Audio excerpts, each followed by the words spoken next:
Announces sweeping new tariffs that could shake up the U.S. and global economies. Republicans hold on to 2 key seats in Congress, but Democrats beat Elon Musk's chosen candidate for the Wisconsin Supreme Court. What the elections say about voter sentiment. And how private equity's increasing role in healthcare is affecting patients. This has happened in many industries, but it is particularly serious when it has moved into social goods such as healthcare, where people's lives are at stake.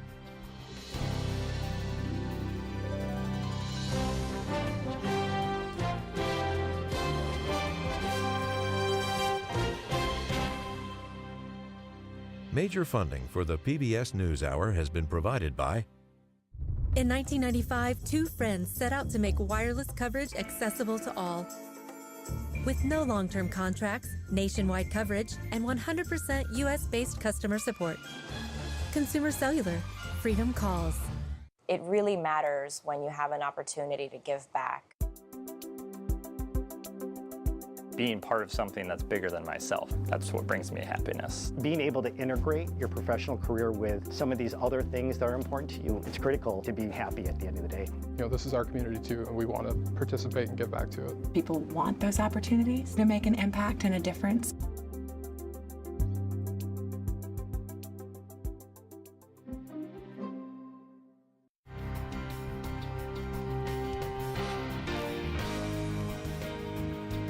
The Judy and Peter Bloom Kovler Foundation, upholding freedom by strengthening democracies at home and abroad. The Walton Family Foundation, working for solutions to protect water during climate change so people and nature can thrive together.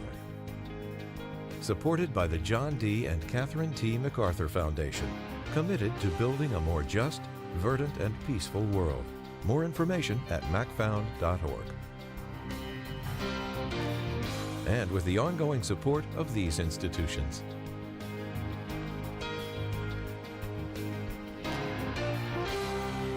This program was made possible by the Corporation for Public Broadcasting and by contributions to your PBS station from viewers like you. Thank you. Welcome to the NewsHour. President Trump announced major new global tariffs today, 10% on all imported goods into the U.S.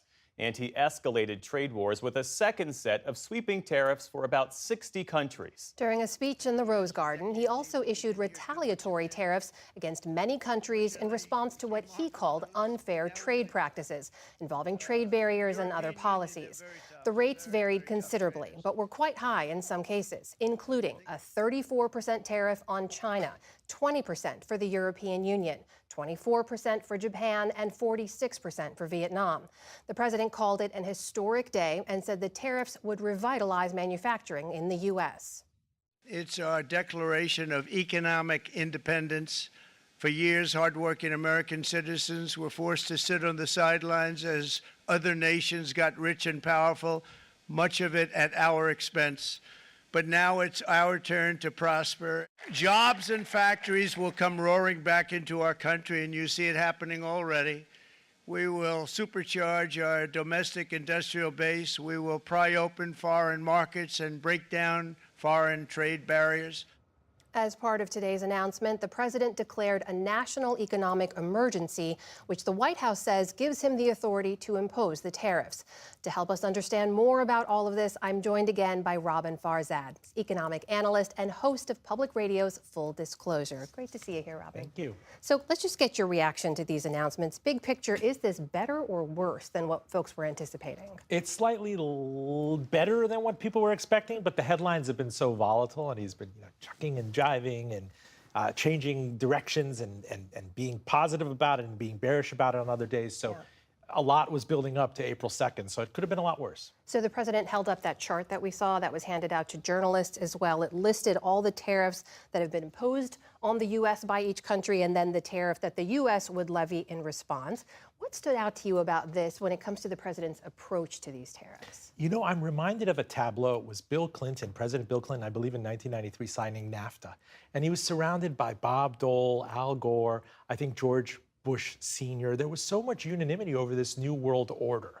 And we were approaching, the other China entering the World Trade Organization, and the gains from trade that used to be something that, a moderate Democrat and left-wingers and right-wingers could nominally agree on. And here you have Trump really with gusto shattering that idea of new world economic order that's been building for the past 40 years. And he did it in one fell swoop.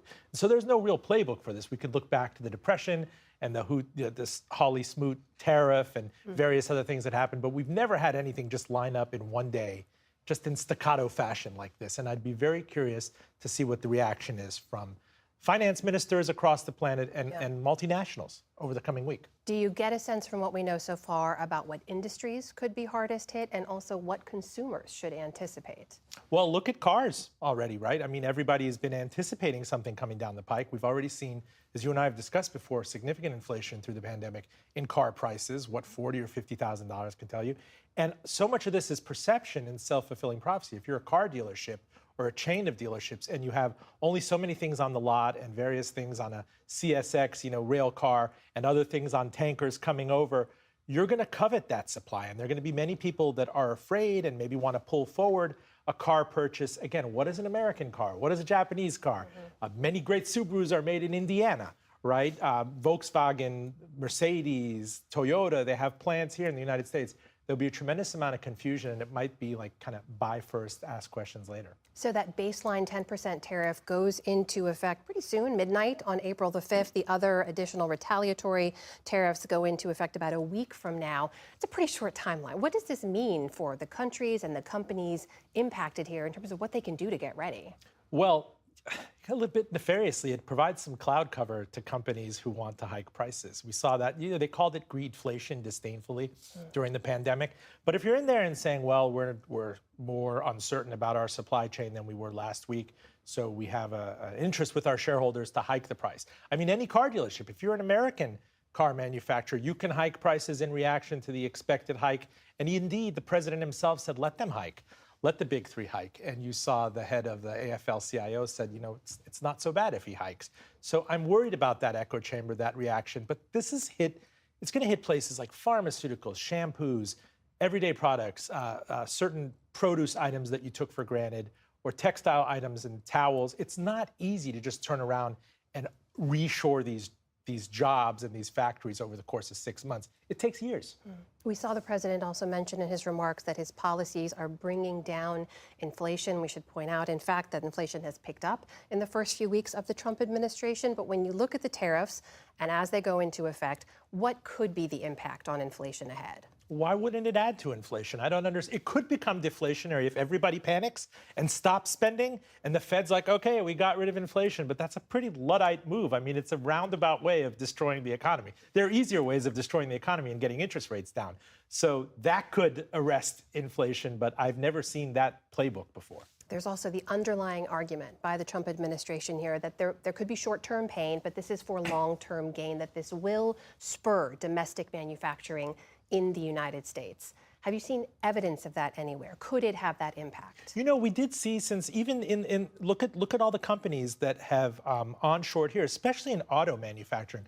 I'm not convinced that in lower value-added things such as textiles, there used to be towel towns, there used to be sofa towns in North Carolina. It is brutally hard to bring those things back. When you source the fiber and the labor and the railroad tracks that have been left abandoned for several years. You go down the eastern seaboard and see these abandoned facilities. It's not like you can just light them up over the course of 2 weeks. I mean, this is a play that takes decades. Robin Farzad, host of Public Radio's Full Disclosure. Thank you so much for being here. Great to have you here in person. My pleasure. Thank you.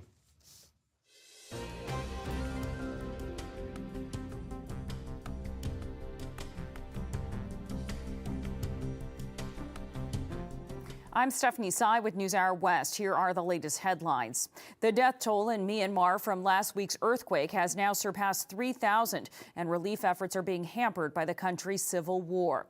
Today, the ruling military took to state TV to call a temporary ceasefire to aid in the recovery. It will last until late April, though the sides still reserve the right to fight in self-defense. Survivors were still being pulled from the rubble today, 5 days after the 7.7 magnitude quake. Neighboring and competing powers like China and India have stepped in with rescue teams, even as hope fades. There is zero possibility of finding survivors. It is the 5th or 6th day after the earthquake, and the weather is extremely hot. We have only recovered bodies so far. The U.S. has sent a 3-person team to Myanmar and pledged $2 million in emergency aid. A group of Democratic senators sent a letter to the Trump administration criticizing what they called the paltry U.S. aid response. Israel is planning to establish a new security corridor across Gaza, quote, seizing large areas to add to the security zones. Israeli Prime Minister Benjamin Netanyahu is calling it the Morag Corridor, invoking the name of a Jewish settlement that used to sit between the southern cities of Rafah and Khan Yunis, suggesting the corridor would run between them. Meantime,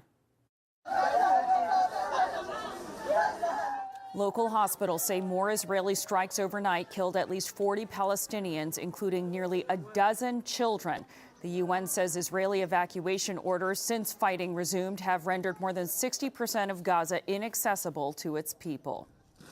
Denmark's prime minister spoke out against President Trump's ambition to take control of Greenland today during a visit to the capital, Nuuk. She also pledged to stand with the semi-autonomous territory, saying that it belongs to Greenlanders and not the U.S.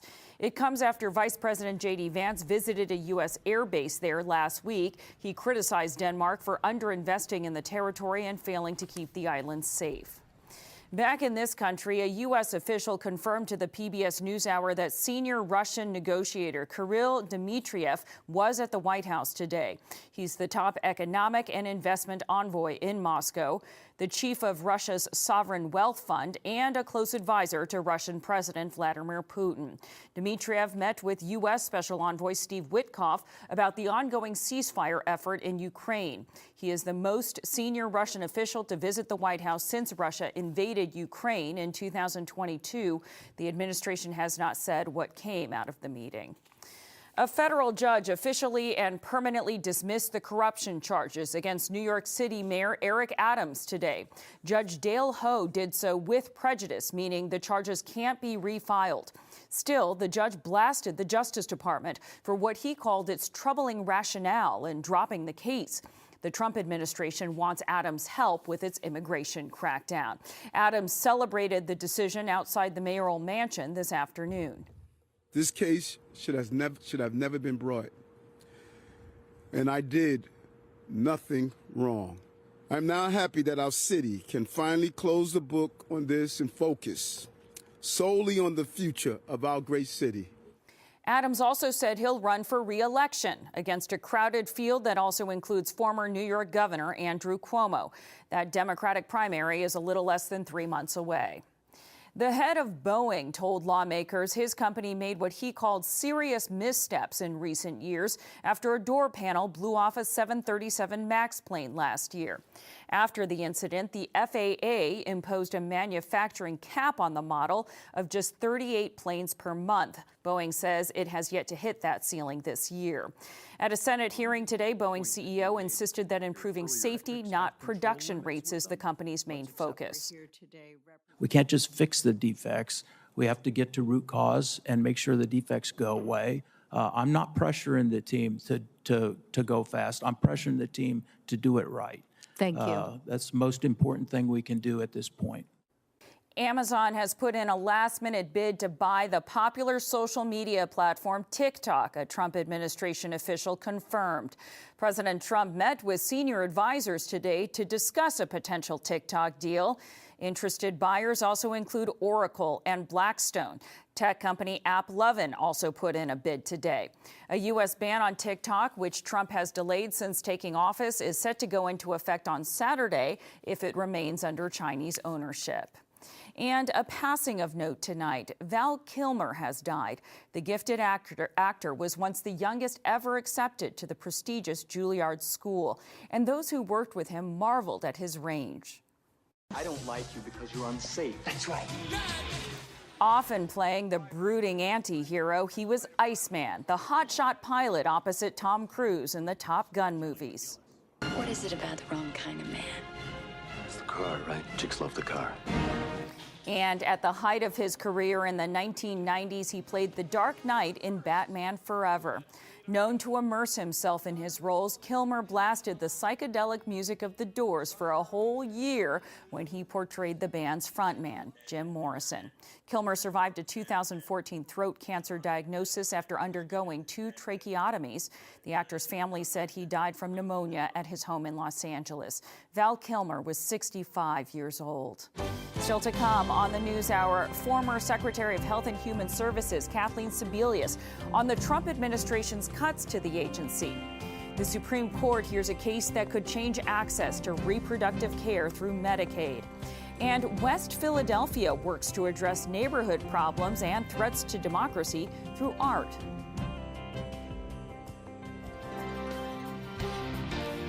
This is the PBS NewsHour from the David M. Rubenstein Studio at WETA in Washington, and in the West from the Walter Cronkite School of Journalism at Arizona State University. A trio of off-cycle election results show the president and his party losing political ground, even as they won 2 of the 3 races. Political correspondent Lisa Desjardins has a look now at the message sent by voters in Wisconsin and Florida. The most expensive judicial race ever for a pivotal but technically nonpartisan seat on Wisconsin's Supreme Court ends in a victory lap for Judge Susan Crawford and Democrats nationwide. As a little girl growing up in Chippewa Falls, I never could have imagined that I'd be taking on the richest man in the world. And we won! That richest man reference is not about her actual opponent, Judge Brad Schimmel, but Elon Musk. The billionaire sunk more than $20 million of his personal wealth into the race as out-of-state money poured in from both sides of the aisle. Ultimately, voters clearly chose Crawford, 55% to 45%. I've called Judge Crawford and conceded. No. You got to accept the results. We have a lot of people who need to get a little bit more in the game.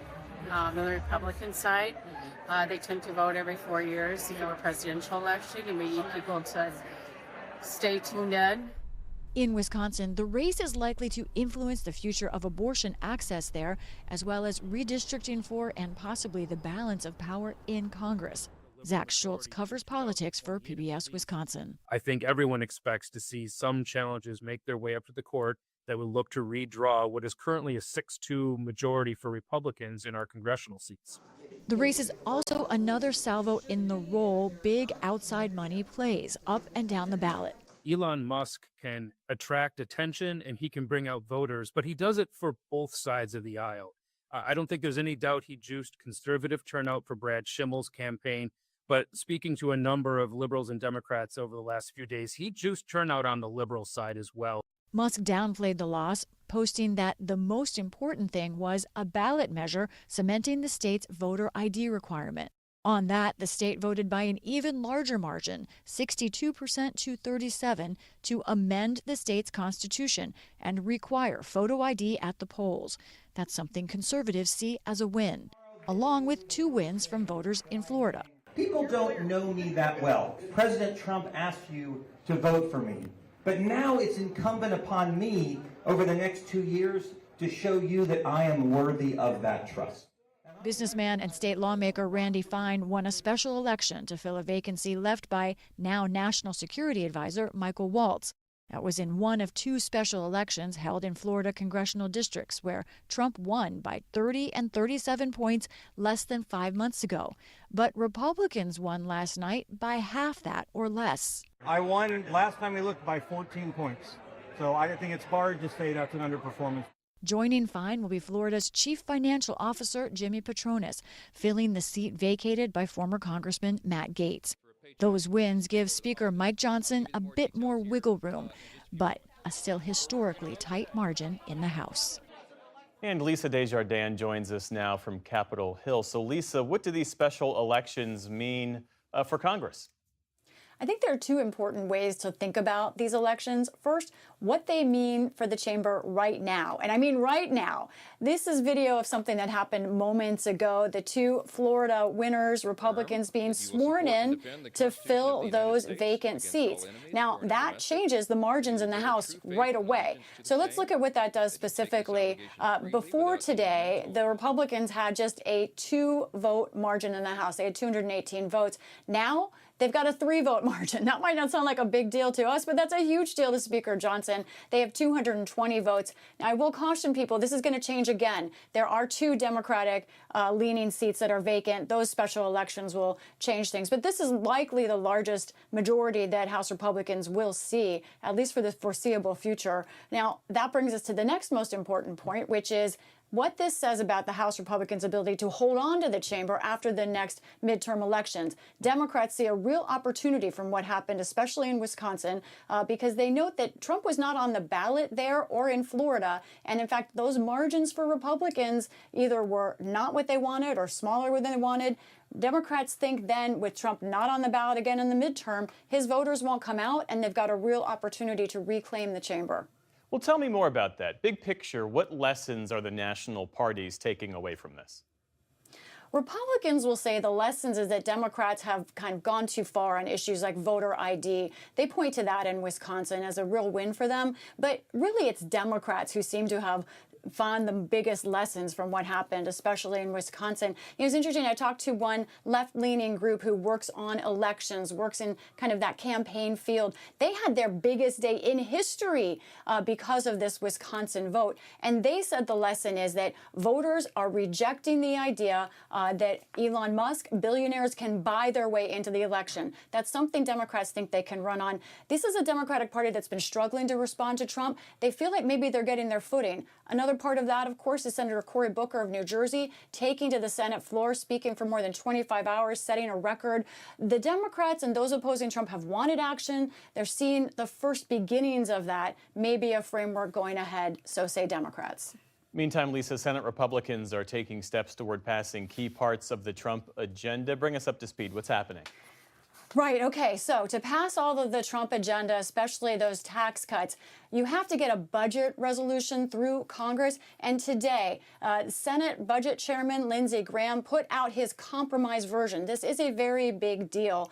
He told me exactly what is in it. So let me go through this.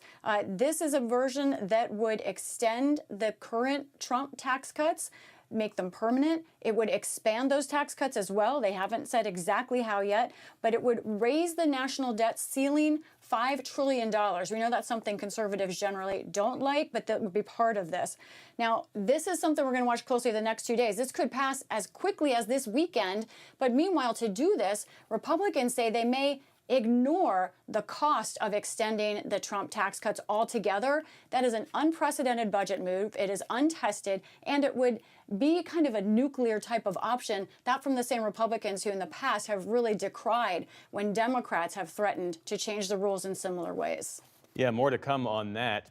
But you have Senate Democrats who are poised to pass this bill that is a rare vote of disapproval on the Trump tariffs on Canada, and the Democrats have some support from Republicans on this. Tell me more about that.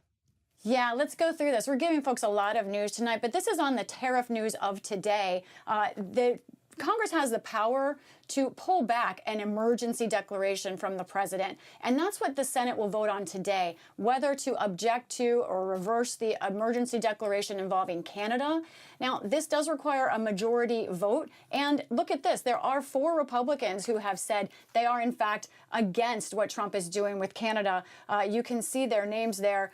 These are folks that have voted against some Trump policies in the past. So if this passes the Senate, it is symbolic, however, because the House is not expected to take this up. This move would end the Trump tariffs on Canada, but because the House won't take it off, it's symbolic. It shows there is some Republican opposition to these tariffs, but it also shows it is a small group of Republicans saying that publicly. Lisa Desjardins tracking it all for us tonight from Capitol Hill. Thanks as always. You're welcome.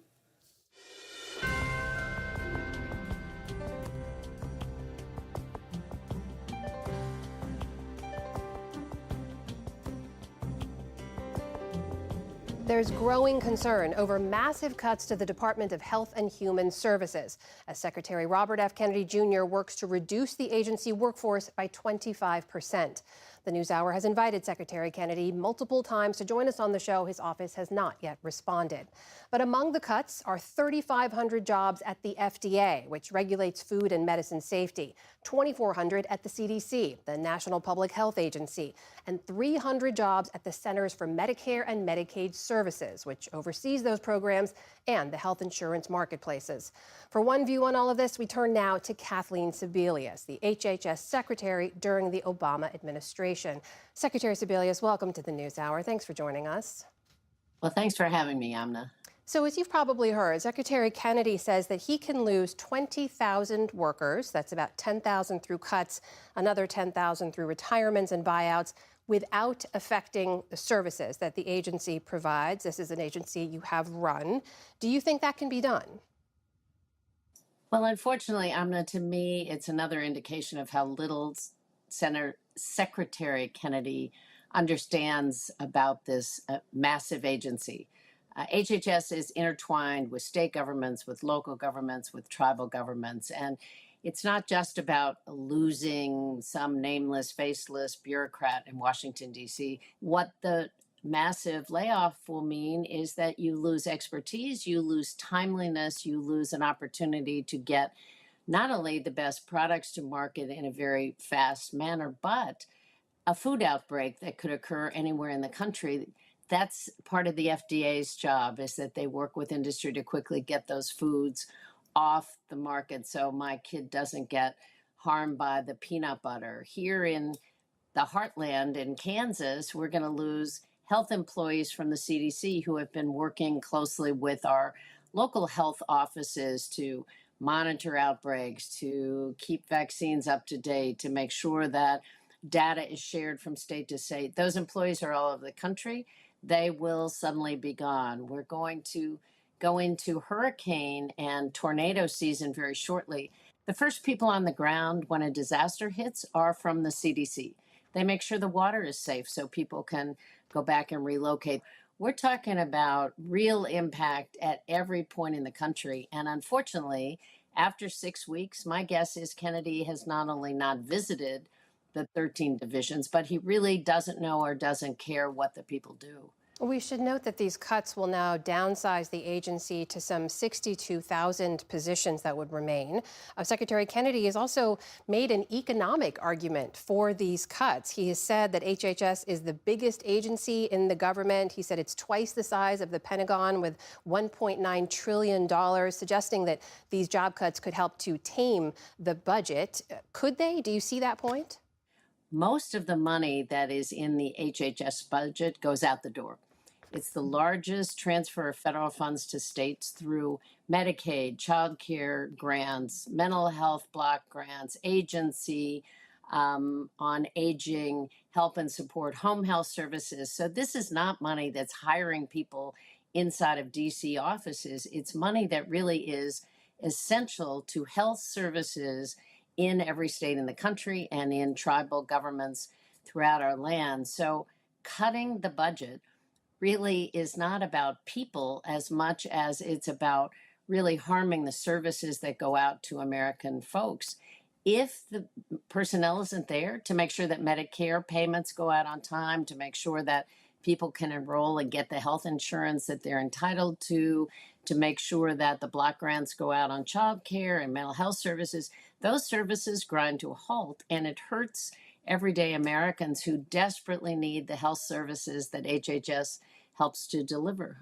We've also heard a top advisor to Secretary Kennedy make an argument that he says the agency has basically been failing in its mission to the American public. He points to rising rates of chronic disease, to lower life expectancy in recent years, and also a culture that he claims is too quick to medicate patients without addressing underlying causes for the disease. What's your response to that argument? Well, I don't think there's any question. America spends more and if in some ways has a lower return on investment than most of our competitive Western European nations. We have a very expensive healthcare system. Again, not because of HHS. Private insurers have a lot more overhead and a lot less return on the dollar. There's been a real pivot since the passage of the Affordable Care Act in 2010 to preventive services, to look at the underlying causes of obesity and heart disease, to invest in healthier foods, more exercise programs, programs that actually do diabetes prevention instead of waiting and treating the disease. I think those efforts are really important. I'd love to see us double down on prevention services and pay more to keep people healthy than treat them when they're sick. That's great. But you can't tell the measles that is now breaking out throughout the country. We have our first measles cases in 15 years in Kansas, and it's an alarming rate of spread. You can't tell an infectious disease just to stop because we're going to focus on diabetes. We have to be able to walk and chew gum at the same time. We have to be able to do multiple things. Infectious diseases will come, disasters will come, and chronic disease is here to stay. So all those efforts are critically important.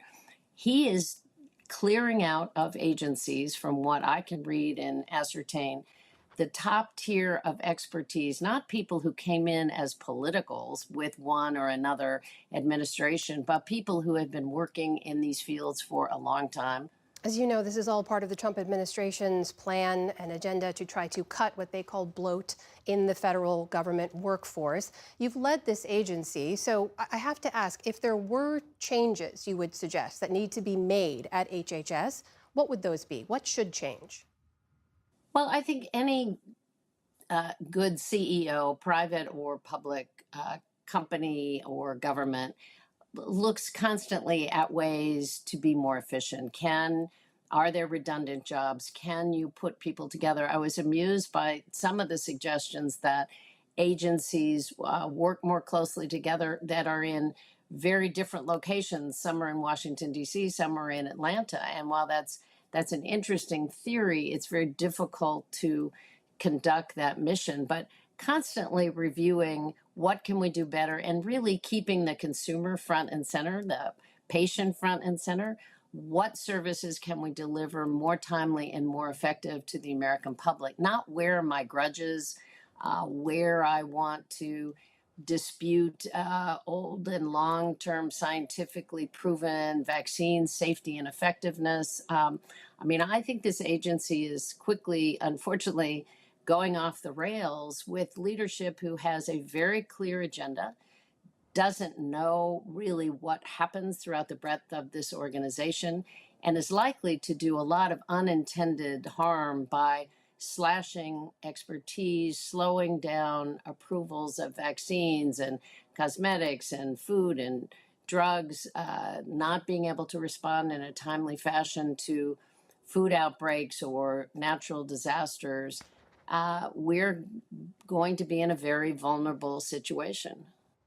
That is the former Secretary of Health and Human Services, Kathleen Sebelius, joining us tonight. Secretary Sebelius, thank you for your time. Really appreciate it. Thank you.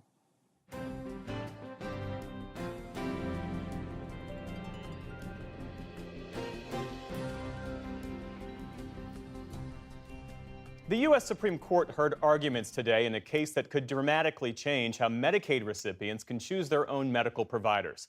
The case went before the court after South Carolina attempted to remove Planned Parenthood clinics from the state's Medicaid program since it also provides abortions. Special correspondent Sarah Varney joins us now. Sarah, it's good to see you. So the technical legal issue before the justices deals with whether people who use Medicaid, the low-income assistance program, can choose their providers. But tell us about this case, which tests whether South Carolina is legally allowed to cut off Medicaid funding for Planned Parenthood. So this case actually goes back to 2018 when the Republican governor then signed an executive order terminating Planned Parenthood's participation in the state's Medicaid program because it separately funded abortions. The clinics challenged this executive order. They won at the lower courts, and it's been appealed, and it finally made it to the Supreme Court. The conservative justices at one point seemed to question whether they should weigh in on this case, arguing that it's not the justices' place to rule on funding arguments. We spoke with our Supreme Court analyst, Marcia Coyle, earlier today. Here's what she said. They're concerned because this is what we call spending clause legislation, the Medicaid Act. And it's Congress, as Justice Alito pointed out, that creates rights and remedies, not the courts, which is why they're kind of stingy about finding these private rights of action and have been for a very long time. Was there any indication as to how the justices might rule in this case? I think it was very difficult to understand or to discern how the court is going to rule in this particular case. You did hear a lot of questioning from the liberal justices about this idea that, Congress was trying to solve a problem when it created this law, that many states were actually limiting their Medicaid networks. They were saying, Medicaid beneficiaries could only go to state-run facilities or creating a very small network, and that this law was actually put into place to expand that network. So why would, if you're trying to understand Congress's motivations, why would you say that a state then could jettison a provider outside of the network if it was in fact willing to participate? And this isn't the only reason why Planned Parenthood is in the spotlight this week. As you well know, the Trump administration is withholding tens of millions of dollars from Planned Parenthood clinics that provide contraception, STI testing, other health services to low-income Americans. How does this play into the broader GOP push against Planned Parenthood? So this effort to defund Planned Parenthood, which is a phrase you'll see across Christian conservative media, has been really going on for decades. In the first Trump administration, they actually changed the rules to the Title X program that were really, in a sense, specifically targeted towards Planned Parenthood. They said that if you wanted to participate in the Title X program, you could not offer abortion services, nor could you refer patients to abortion services.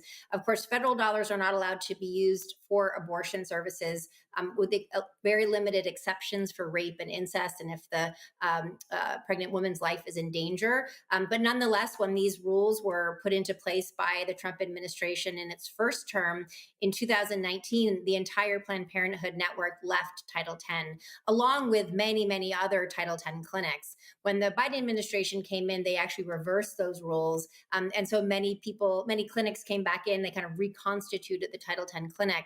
I think it's clear from these letters that went to Planned Parenthood, everyone from the organization that runs the program in California, in Mississippi, in Maine, that they didn't want to necessarily take that amount of time that was going to take to do all the rulemaking. So this was a way to say, we are holding up your funding.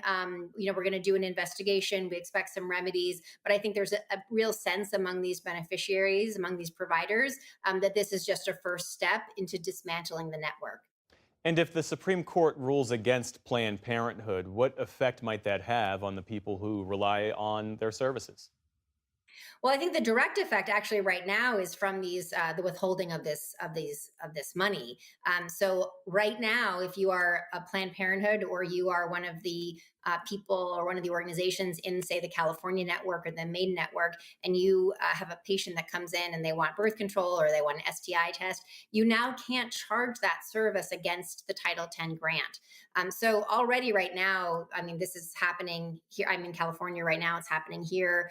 And I think when these clinics start running out of supplies and they have to start reordering birth control pills, STI tests, all these sorts of things, they're going to be in a real bind. So if the court rules against Planned Parenthood in the South Carolina case, it could certainly mean that other states, and we've already seen other states exclude Planned Parenthood from their Medicaid networks, but we could see a stepping up of Planned Parenthood being excluded from the Medicaid network in addition to the Title X network.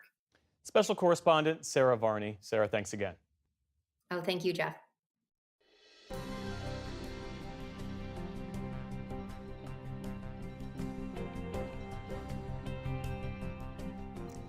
Last night, economics correspondent Paul Salmon reported on the impact in Massachusetts after a private equity firm bought several struggling hospitals there. Tonight, Paul looks at the bigger picture, the effect of private equity investments on Americans' health care.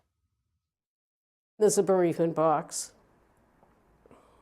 and some items are placed with the baby. Nurse Ellen Mackins.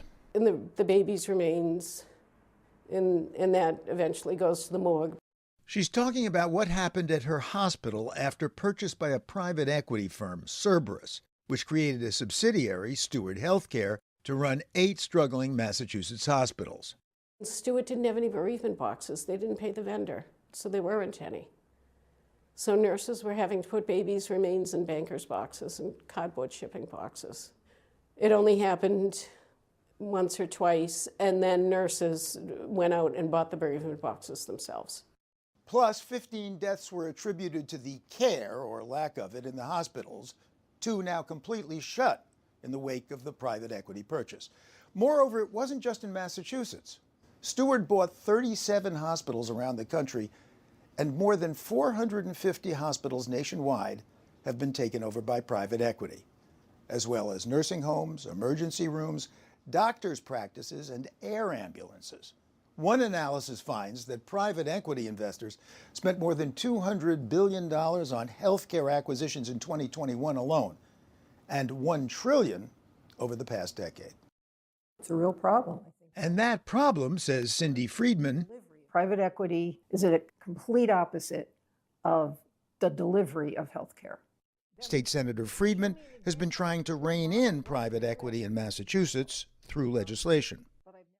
Make money, leave, make it however you want, make it for people who are invested in making money. And then you've got healthcare, which is all about delivering care to people. The cost is not the first thing. The delivery care is the first thing. And those two things do not mesh. But they are now joined at the hip, says economist Rosemary Bott. We're seeing a rise in financialization and the role of unregulated financial actors in Main Street companies because of the deregulation of the financial industry that took place over decades. And thus privatization, a lot of it by private equity. This has happened in many industries, but it is particularly serious when it has moved into social goods such as healthcare, where people's lives are at stake. So, an economic disaster, really? It was a struggling hospital system. Economist Ryan McDevitt, who's presented his work at private equity events, says healthcare in general and the Steward hospitals in particular were failing long before private equity got involved. They were poorly performing. Private equity tried to salvage it, didn't quite work. But I wouldn't say that's specific to private equity. As usual, private equity promised to invest to improve its purchases. Healthcare is dysfunctional, it's broken, there's a lot of waste in the system. If private equity can come in, reduce costs, increase profits, that should be a good thing. Should be, but is it? Before I try to answer, here's a shot at explaining what private equity is. First, private, because as with so-called hedge funds, there are few enough investors that the SEC doesn't regulate private equity firms. What investors? Well-known entities in our society, including pension funds, institutional endowments, as well as wealthy individuals. MD Zuri Song of Harvard Medical School studies the industry. He notes that most of the purchase price of a hospital or other healthcare entity is provided by debt owed to the lender, like a bank. That debt and the interest on it is then paid by the hospital or medical practice. When this model first came in the 1980s, the idea was that it was the discipline of debt, force the acquired company to become more efficient, no? Indeed, and not only that, it's also the addition of managerial expertise that private equity firms bring in to healthcare settings that may have lacked it. But as with hedge funds, private equity's main appeal to investors is the industry's outsized return rate, estimated at 13% a year for the past 25 years. By comparison, the stock market, as measured by the S&P 500, 8.6% a year. Now, debt and expertise might result in more efficiency and profits, but so might cutting corners, supplies, staff, and using a tactic at the heart of almost every hospital buyout, selling off the real estate. Again, economist Bott. The private equity firm can buy out a hospital, quickly divide it into a property company and an operating company, sell off the property for millions, and immediately turn that into cash, which it gives back to itself and to its investors. The hospitals are left not only with the debt from the buyout, but with these high rents that increase every year. So now the key question, the results of private equity in healthcare. Well, Dr. Song and Associates have studied Medicare data of more than 500,000 patients in hospitals after private equity takeovers. Their findings? On average, across the country, private equity acquisitions of hospitals have led to a roughly 25% increase in patient adverse events. Really? Like what? This was driven by an increase in central line associated bloodstream infections and an increase in patient falls, as well as a doubling, roughly, of surgical site infections relative to a control group or comparison group of hospitals that looked like the private equity hospitals but were not acquired by private equity firms. Meanwhile, in the Steward buyouts, CEO Ralph de la Torre himself took out at least $250 million, according to a Wall Street Journal investigation. Cerberus, the initial private equity buyer, blames de la Torre, but it earned $800 million in profit on a $246 million investment when it sold its stake 11 years after purchase. So isn't this an overall indictment of private equity's involvement in healthcare? Absolutely, these anecdotes are concerning. Again, researcher Ryan McDevitt of Duke. But what I'm trying to convey as an economist and academic is that we have to move beyond these anecdotes. Is this happening systematically because of private equity? I don't think that's clear at all. What stood out to me is in that same study, what was buried was that death rates actually fell more than the adverse events went up. He's referring to Dr. Song's study. But reading it, the death rates only fell for the first 30 days, not after. And crucially, Song's study compared private equity hospitals to random equivalents. The outcomes at the private equity hospitals were noticeably worse. Dr. Song's takeaway? Although it remains true that in certain instances, private equity financing can turn around a struggling healthcare provider, to date, on average, that is an exception rather than the rule. And that would jibe with the complaint we heard time and again. As nurse Ellen McInnes put it, it has to do with what happens to the money, whether it goes to an account in the Caymans or it goes into Ralphie de la Torre's pocket. It doesn't matter. The money that should be there to take care of these patients is not. Not much of the time, it would seem.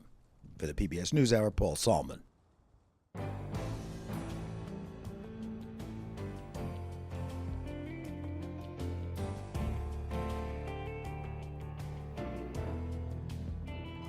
Local arts organizations have the power to play a role in everything from community challenges to the vibrancy of national democracy by expanding access to both creating and experiencing art. That mission drives one of the country's most vigorous and diverse artistic hubs in West Philadelphia. Senior arts correspondent Jeffrey Brown visited for our series Art in Action, exploring the intersection of art and democracy and our Canvas coverage. Connection. Oh. It was a gathering of gentle movement, some laughs, and plenty of concern. Never in my lifetime has democracy been more under threat. Over how small arts organizations here in West Philadelphia and beyond can meet the moment. Andrew Zitzer, professor of urban strategy at Drexel University, was one of the organizers of the event, titled Democracy in the Making, with an emphasis on the creative act itself. For us, it means that democracy is not something that is either an abstraction or an assumption. It's not something that's just out there that's always been and will forever be, and it's not something that we receive. It's something that we make together. Public Trust, where this group met, is one of a number of small West Philly nonprofit spaces based around a simple but to Zitzer and others profound idea about the role artists and arts organizations can play in their local communities. The artist as embedded facilitator and storyteller and reflector of community experience is as old as it comes. And so this culture of democracy is reclaiming a very old paradigm for today's reality. And the floral scents from Mrs. Eva's mango trees, I wish you were here. One such organization, Writers' Room, established by Drexel in 2014 with an unusual goal for a university: to serve as a place for students and community members to write, share, and publish their stories together. Think of a time from your past when you experienced a moment of discovery. Rachel Wenrick is founding director of Writers' Room. We're unique in that we were founded with our students and faculty and our neighbors together. Students and community members. Yes. There's not a lot of rooms that you walk into where you're going to see someone 18, someone 84, who is going to greet each other, know their histories. And when we got the grades back, Local resident Carol McCullough is a founding member of the workshop and now adjunct faculty at Drexel. when you get people together to talk about what it feels like and maybe preserve that talk in the form of writing, then you've got good stuff going on. It's one effort to address a history of divisions in an ever-changing community, a 19th century suburban-like setting. An economically depressed 20th century neighborhood, largely African American. Major universities, Drexel and the University of Pennsylvania, that in this century have continued to expand and buy up properties, helping spur a gentrification that priced or pushed many older residents out of their homes. It was something Carol McCullough experienced firsthand in 2015, even as the Writers' Room was celebrating its successful first year. Carol sent me the email that said, a developer has bought my building and I have to move. It was the moment where we understood we are implicated in each other's stories, right? And so the arts-centered, community-driven, affordable housing project Second Story Collective was born. First, matching students as renters in local residents' homes to help with high housing costs. Then raising money through state grants to pay for renovations of existing homes so older residents can age in place. And now working with community organizer Dwayne Drummond and local developer Charles Lomax on the building of 18 homes to be owned by residents but shared with and rented to students. The idea, build more affordable housing, generational wealth, and a diverse neighborhood. Work that's grown out of an arts project. Artists do challenge the ways that things are, so they'll look for how they can twist that plot and turn it into something positive. Thank you so much. This is phillycan.org, 106.5 FM, Center City of Philadelphia. Another example of hyper-local art in action here, the work of an artist, educator, and activist who goes by the name Brujo de la Mancha. He produces a weekly radio show from low-frequency FM community radio station PhillyCam, and in a wide variety of ways, including Aztec dance exhibitions, plays, and other kinds of arts, celebrates indigenous life in the Americas. I don't know if you heard about it, but there's a new petition. They came out with these topics we are now with immigration. He uses his various platforms in different ways, including advocating for migrant rights. People can say, yeah, he's a real activist. He's doing something like that. And I said, no, I'm just an artist. But like, I'm an artist. You can categorize my art in any box. Today, Brujo says many in his community are in hiding, afraid even to come out to his public performances. But he intends to continue his work. We have to show to people who we are, but there's many ways to show it. I'm not going to be screaming. It doesn't get me nowhere. But I can show you the beauty of who we are. All of this is now going on in a new political environment, of course, in which universities and arts organizations face challenges, even threats, for diversity and other programs. And that brings new challenges to Zitzer and other scholars and practitioners of the connection between arts and democracy at the local level. It creates a new kind of urgency. It creates a context where mutual aid and solidarity, especially at the local level, is our superpower. Are there limits to being so hyper-local? That question of scale is a fundamental question. So yes, what we're doing here in West Philadelphia is hyper-local, and what's happening in Chapel Hill or in Detroit is also hyper-local, but can we create a federated movement of people talking about arts, culture, cities, and democracy that gains strength in its networks? A big question and a continuing vision that will be refined and refocused as the political times change. For the PBS NewsHour, I'm Jeffrey Brown in Philadelphia.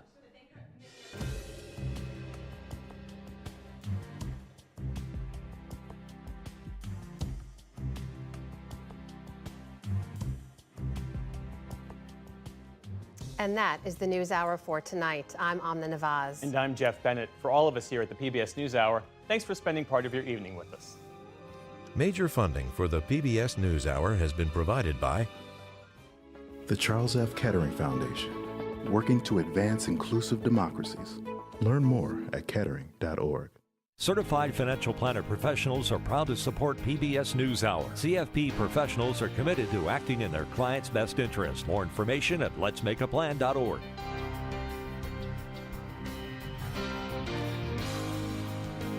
Friends of the NewsHour, including Jim and Nancy Bildner, and the Robert and Virginia Schiller Foundation.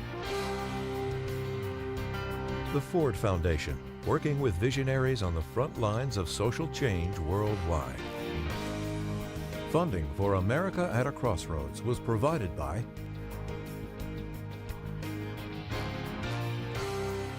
and with the ongoing support of these individuals and institutions.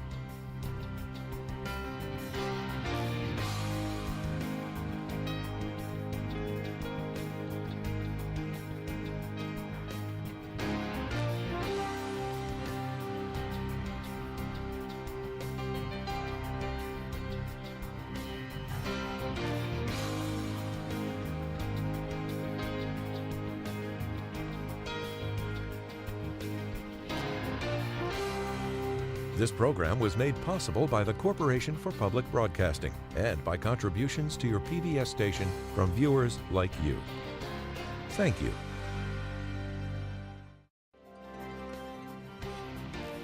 This is PBS NewsHour West from the David M. Rubenstein Studio at WETA in Washington and from our bureau at the Walter Cronkite School of Journalism at Arizona State University.